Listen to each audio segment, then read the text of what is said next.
आखरी दुधात केलेली खपली गव्हाची खीर, 21 उकडलेलं मोदक, गूळ भात, कटाची आमटी, दूध तूप, तळलेल्या खुरड्या. रामराम मंडळी. आता काय प्रत्येकाच्या घरात गणपती आल्यातच. मग आता तुम्ही सगळीजण आता घरात आनंदात असणार. मग आता मी बी आज आनंदात आहे बघा. आता काय सगळ्यांच्या घरात गणपतीला मोदक खीर शिजलीच असणार. म्हणून आज आमच्या घरात घुटून केलेली आखरी दुधातली खपली गव्हाची खीर करणार आहे. त्याच्या संग खायला काय मोदक भात कटाची आमटी मग काय खुरड्या तळायला लागते.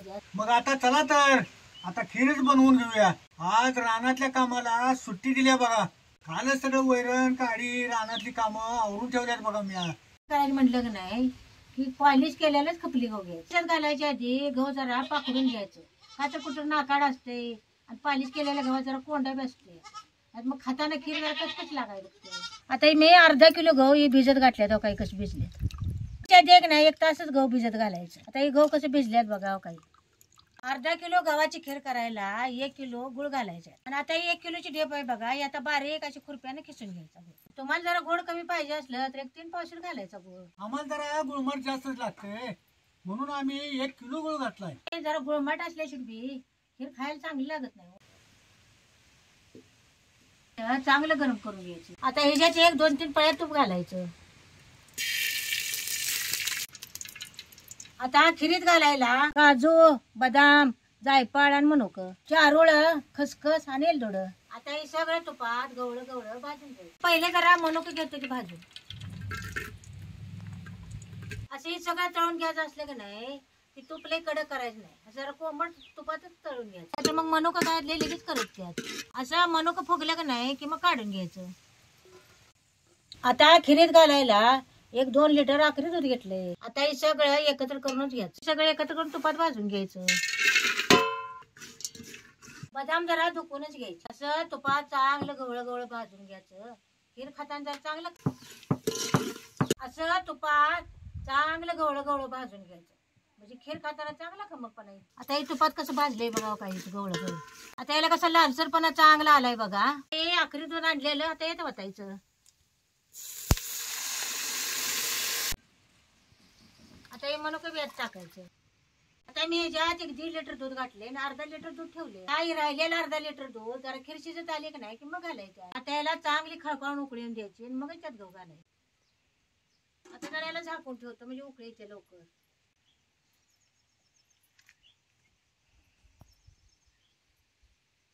तुम्ही खीर शिजवताना निम्म दूध आणि निम्म पाणी घातलं तर पण चालतंय. आता याला कशी चांगली खळखळून उकळी आल्या बघा. अशी चांगली खळखळून उकळी आली का नाही की मग जी भिजलेलं गहू यात घालायचं. त्या गव्हातले मी सगळं पाणी काढून घेतले. आता हे गहू यात घालायचं. आता याच्यात 1 सपाट वाटी धुतलेलं तांदूळ घालायचं. सगळे चांगलं हलवून घ्यायचं. आता याच्यावर जरा झाकून ठेवायचं. असं जरा खिरीत तांदूळ घातला का नाही खीर चांगली मिळून येते. मग खिरीत कुठलाही बी तांदूळ घातला तर चालतंय. खरं जरा इंद्रायणी तांदूळ घालायचे नाही. काय तर गहू बी चिकट असतात आणि इंद्रायणी तांदूळ बी चिकट असतात. मग त्यांनी जरा खीर चिकट व्हायला. आता ही काय खीर करतात. आमच्या आईनं आजी खीर करायला लागली तर सगळ्या घरात असा खमंग वास सुटायचा.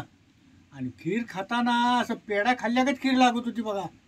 आणि आम्ही काय हो 2-3 दिवस नुसतं खिरीवर दणकार येणार. आमच्यात 1 देशी गाई आणि 1-2-3 मसरं होती.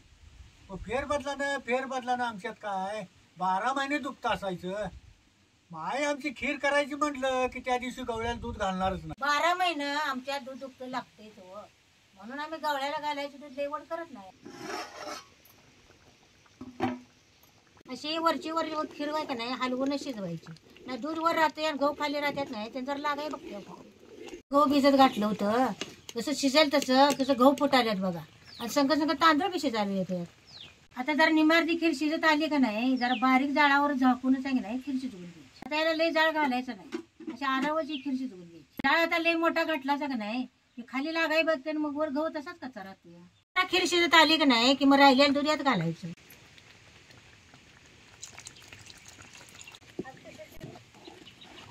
यात पाणी घालायचं नाही. नुसत्या दुधातच खीर शिजवून घ्यायची. खिरीत घालायला 1 अर्ध जायफळ जरा खिसून घेतो की खिसणीन बारीक. खिरीला जायफळ घातलं का नाही खीर खाताना लय खमंग लागत्या. जायफळ घातलं की नाही खिरीला चांगलं खमक करायचं घालायचं नाही, नाही तर त्याचा वास येतोय. अर्धा किलोला की नाही अर्धा जायफळ घालायचं. आता जरा खीर शिजले का बघतो की. हो काय कशी खीर शिजल्या काय. आता हे गहू कसा फुटलाय बघा चांगला. हो काय आहे का. हो काय गहू कसं फुटलाय का. खीर करताना गहू चांगला फुटूच शिजवून घ्यायचा, म्हणजे खीर बी चांगली मिळून येत्या, खायला चांगली लागते. अशी खीर शिजली का नाही मगच आधी खिसलेला गुळ घालायचा.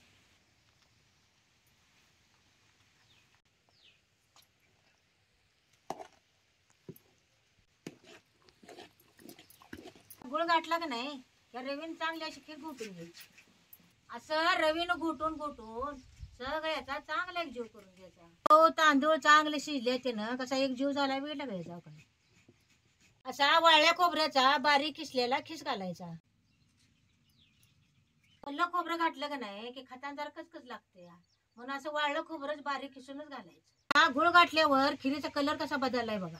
आणि खिरीचा काय वाजी सुटलाय खमंग म्हणतीस. असे किती खावं असं वाटायला लागले बघ. काय जरा निवदाला काढतो मग तुम्हीच खावा की. गहू फुटून चांगला शिजल्याशिवाय त्यात गुळ घालायचा नाही. आधी जर तुम्ही गुळ घातलासा तर गुळाचं पाणी होतंय, गहू शिजतोय पर लवकर फुटत नाही.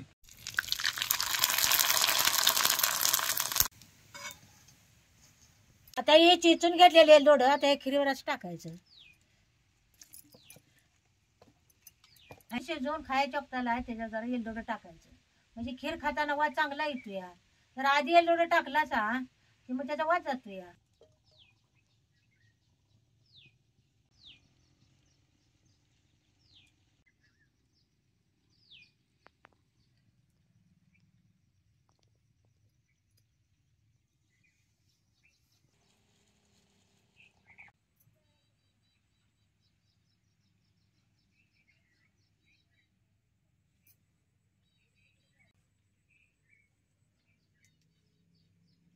आकरी दुधात केलेली खपली गव्हाची खीर, 21 उकडलेलं मोदक, गुळ भात, कटाची आमटी, दूध तूप तळलेल्या खुरड्या. आता हे आमच्या गणपतीचं नैवेद्याचं ताट तयार आहे.